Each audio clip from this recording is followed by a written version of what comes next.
Hi teachers and mothers, welcome to my channel learn with Aavna. Parts of speech के next lesson के साथ हाजिर हूँ। आज बात होगी verb and types of verb. English translation में और पार्ट्स ऑफ स्पीच में वर्ब की अहमियत से इनकार नहीं किया जा सकता। जैसे कि आप जानते हैं कि वर्ब एक्शन वर्ड को कहते हैं और ये 3 फॉर्म्स होती हैं और 3 फॉर्म्स टेंस इसके अकॉर्डिंग यूज होती हैं। आज बात होगी types of verb. There are 2 main types of verb. Verb की जो 2 मेन टाइप्स हैं वो हैं finite verb and non finite verb. Finite verb की भी आगे से 3 फॉर्म्स हैं। A principal verb, B linking verb, C auxiliary verb. Non finite verb की भी आगे से 3 किस्में हैं। A infinitive verb, B Geraint, C participle. आज बात होगी फिनाइट वर्ब और उसकी काइंड्स के हवाले से और नॉन फिनाइट वर्ब। लेकिन नॉन फिनाइट वर्ब की आगे से जो काइंड्स हैं उन पर नेक्स्ट वीडियो में मैं बात करूंगी।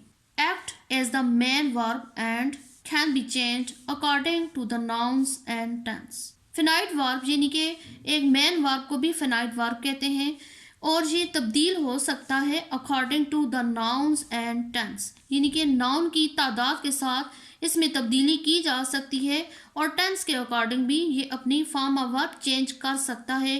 For example, you promised me the last week. इसमें पास्ट इंडेफिनिट टेंस के लिहाज से सेकंड फॉर्म यूज हुई है और फिनाइट वर्ब है और इसने अपने आप को टेंस के लिहाज से चेंज कर लिया है।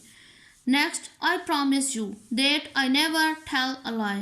प्रेजेंट इंडेफिनिट टेंस यूज हुआ है और फर्स्ट फॉर्म प्रॉमिस की यूज हुई है और इसने अपने आप को चेंज किया है टेंस के लिहाज से, इसलिए ये मेन वर्ब या फिनाइट वर्ब कहलाता है। Next example, she was waiting for me. Past continuous tense है इसलिए इसमें वाज यूज हुआ है और शी सिंगुलर है तो शी के साथ वाज लगा है। Next example, they were waiting for मी। ये भी पास्ट कंटिन्यूस टेंस है लेकिन नाउन की सूरत हाल की वजह से इधर वर आया है क्योंकि शी सिंगुलर है इसलिए वाज आया और दे प्लूरल है तो इसने अपने आप को नाउन के अकॉर्डिंग भी चेंज किया। यानी कि जब नाउन के अकॉर्डिंग एक वर्ब अपने आप को चेंज करे या टेंस के लिहाज से अपने आप को कोई वर्ब चेंज करे तो वो वर्ब समझ लीजिएगा कि मेन वर्ब है या फिनाइट वर्ब है। Next, non finite verb. Non finite verb can not be work as main verb and they do not talk about the action that is being by noun.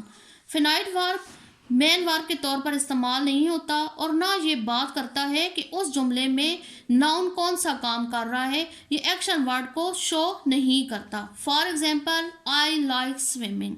इसमें 2 noun use हुए हैं, like और swimming, लेकिन इसमें like जो है finite verb के तौर पे आया है जबकि स्विमिंग नॉन फिनाइट वर्ब के तौर पे आया है क्योंकि स्विमिंग एक्शन वर्ड को शो नहीं कर रहा। इसमें ये नाउन के एक्शन को लाइक बता रहा है कि काम हो रहा है पसंद करने का, तो ये मेन वर्ब हो गया और ये नॉन फिनाइट वर्ब हो गया। I decided not to go London. मैंने लंदन ना जाने का फैसला किया। इसमें गो नॉन फिनाइट वर्ब है क्योंकि ये नाउन के एक्शन को शो नहीं कर रहा बल्कि नाउन के एक्शन को डिसाइडेड शो कर रहा है, तो डिसाइडेड मेन वर्ब हो गया और नॉन फिनाइट वर्ब गो है। It began raining. इसमें रेनिंग नॉन फिनाइट वर्ब है। कुछ और एग्जाम्पल से समझते हैं। He likes swimming, they liked swimming. Finite verb का मैंने पहले बताया है कि ये अपने आप को ना नाउन के अकॉर्डिंग चेंज करेगा ना टेंस के अकॉर्डिंग चेंज करेगा। अब इसमें स्विमिंग चेंज नहीं हुआ है, दोनों जगह पे स्विमिंग आया है तो इसलिए ये नॉन फिनाइट वर्ब है, जबकि लाइक्स इधर आया और इधर लाइक्ड आया है। ये प्रेजेंट इंडेफिनिट टेंस है और ये पास्ट इंडेफिनिट टेंस है। ये क्योंकि फिनाइट वर्ब था इसलिए इसने अपने आप को टेंस के अकॉर्डिंग चेंज कर लिया है, तो इसलिए ये मेन वर्ब है और ये नॉन फिनाइट वर्ब है। For more example, I love going to cinema. He loves going to cinema. इसमें भी 2 वर्ब्स यूज हुए हैं लेकिन आप देख लें कि किसने अपने आप को टेंस के लिहाज से चेंज किया है। आई दोनों प्रेजेंट इंडेफिनिट टेंस है, लेकिन आई के साथ ओनली लव लगता है, लेकिन प्रेजेंट इंडेफिनिट टेंस के रूल के मुताबिक ही हो, शी हो या इट हो तो वर्ब की फर्स्ट फॉर्म के साथ एस लगेगा, तो इसलिए इसने अपने आप को तब्दील किया, तो ये फिनाइट वर्ब हो गया। जबकि गोइंग इधर भी वैसे ही लगा हुआ है और इधर भी वैसे ही लगा हुआ है, इसमें कोई तब्दीली नहीं आई है और ना ये नाउन के वर्ब को ज़ाहिर कर रहा है, नाउन के एक्शन को ज़ाहिर कर रहा है, तो इसलिए ये नॉन फिनाइट वर्ब होगा। अब बात होगी फिनाइट वर्ब की आगे से टाइप्स। जैसे कि मैंने पहले ही बताया था कि फिनाइट वर्ब की भी आगे से 3 टाइप्स है, principal verb, linking verb, auxiliary verb. तो सबसे पहले बात होगी प्रिंसिपल वर्ब की, यानी कि मेन वर्ब के तौर पर जो लगता है।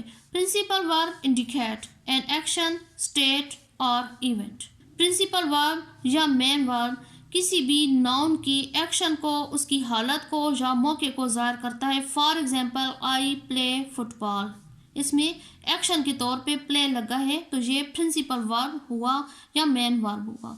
इट रैन, इवेंट को ज़ाहिर किया जा रहा है, कोई काम हो नहीं रहा है, लेकिन इवेंट को ज़ाहिर करने के लिए जो लफ्ज़ लगा है वो भी प्रिंसिपल आएगा। इट रैन, बारिश हुई, तो रैन प्रिंसिपल वर्ब है। ही लुक्स रिलैक्स्ड, एक स्टेट बयान की गई है एक आदमी की कि वो रिलैक्स नज़र आता है, दिखाई देता है, तो इसमें लुक्स प्रिंसिपल वर्ब हुआ। तो समझ लीजिए कि जब एक वर्ब किसी एक्शन को, स्टेट या इवेंट को ज़ाहिर करेगा तो वो प्रिंसिपल वर्ब कहलाएगा। A linking verb connects the subject of a sentence, एक लिंकिंग वर्ब एक जुमले के सब्जेक्ट को जोड़ता है to the information about it, उसके मुतालिक जो इंफॉर्मेशन दी गई होती हैं उस सब्जेक्ट को उन इंफॉर्मेशन के साथ जोड़ने में काम आता है। जो मेन लिंकिंग वर्ब्स हैं वो है is, are, am, was, were. Is की आगे से फॉर्म्स हैं, आगे बिकम, लुक, सीम, फील, ये सारे लिंकिंग वर्ब्स हैं। इनका काम होता है कि सब्जेक्ट को उसकी इंफॉर्मेशन के साथ जोड़ना। फॉर एग्जांपल यू, ये सब्जेक्ट है, अब यू के बारे में मज़ीद इंफॉर्मेशन है कि वो टीचर है, तो इन दोनों को इंफॉर्मेशन और सब्जेक्ट को जोड़ने के लिए आर लगा है, यू और अ टीचर, तो इसमें आर लिंकिंग वर्ब के तौर पर इस्तेमाल हुआ है। Your hair looks nice, your hair subject है, इसके बारे में मज़ीद इंफॉर्मेशन है कि ये नाइस है, तो उनको जोड़ने के लिए लुक्स लगा है, तो ये लिंकिंग वर्ब है। For more example, this is an old house, this subject के तौर पे आया है और ओल्ड हाउस एक इंफॉर्मेशन है, तो इनको जोड़ने के लिए इज यूज हुआ है, तो यहाँ इज लिंकिंग वर्ब है। अजर सीम्स टायर्ड, अजर थका हुआ दिखाई देता है, अजर सब्जेक्ट है, आगे उसकी इंफॉर्मेशन है वो बयान की गई है, तो इंफॉर्मेशन को सब्जेक्ट के साथ जोड़ने के लिए जो वर्ब यूज हुआ है वो सीम्स है और इसको लिंकिंग वर्ब कहते हैं। फिनाइट वर्ब की लास्ट काइंड है ऑक्सिलरी और helping verb. Auxiliary verb is also called helping verb. Auxiliary verb को हेल्पिंग वर्ब भी कहा जाता है बिकॉज क्योंकि it almost followed by a man verb, क्योंकि ये अक्सर मैन वर्ब के फ़ौरन बाद आता है। It extend the meaning of man verb, और ये मैन वर्ब के बारे में मज़ीद डिस्कस भी करता है। जो मैन ऑक्सिलरी या हेल्पिंग वर्ब होते हैं वो ये हैं बी, यानी बी के तौर पर होना, इसकी आगे से फॉर्म्स आ जाती is, are, am, was, were. Do, does, did, have, has, had, have, ये इसकी आगे से फॉर्म्स हैं। इसको मज़ीद डिस्कस करते हैं। I have done my work, he is running, they are going to school. कुछ टेंसेस ऐसे हैं जिनमें हेल्पिंग वर्ब का होना लाजमी होता है, कुछ बगैर हेल्पिंग वर्ब के अपने आप को वाज़ह कर सकते हैं, और कुछ टेंसेस ऐसे होते हैं जिनमें हेल्पिंग वर्ब के बगैर वजाहत मुमकिन नहीं। कुछ मॉडल वर्ब्स भी होते हैं वो भी ऑक्सिलरी वर्ब में इस्तेमाल होते हैं, इन पर मैं मज़ीद एक पूरी वीडियो बनाऊंगी। अभी सिर्फ मैं सिंपल बता देती हूँ कि ऑक्सिलरी वर्ब में can, could, should, shall, must, may, might भी आता है। For example, I can swim, मैं तैर सकता हूँ। इसकी सेकंड फॉर्म के लिहाज से आई कुड गो टू बाज़ार, मैं बाज़ार जा सकता था। कैन की सेकंड फॉर्म के लिहाज से आ गया है। They should respect their parents. Auxiliary verb के तौर पर मॉडल वर्ब भी आते हैं। उन्हें अपने वालिदैन का एहतराम करना चाहिए। मे आई कम इन, मे आई कम इन, क्या मैं अंदर आ सकती हूँ। तो इसमें ऑक्सिलरी वर्ब मॉडल वर्ब के तौर पर लगा है। आज मैंने ये डिस्कस किया है फिनाइट, नॉन फिनाइट और फिनाइट वर्ब के आगे से 3 फॉर्म्स। इसके बाद बात होगी नॉन फिनाइट के आगे से 3 फॉर्म्स, यानी कि जेरेंट, इन्फिनेटिव और पार्टिसिपल। तो ये टॉपिक अच्छी तरीके से समझना है तो मेरे साथ रहिएगा। Thanks for watching.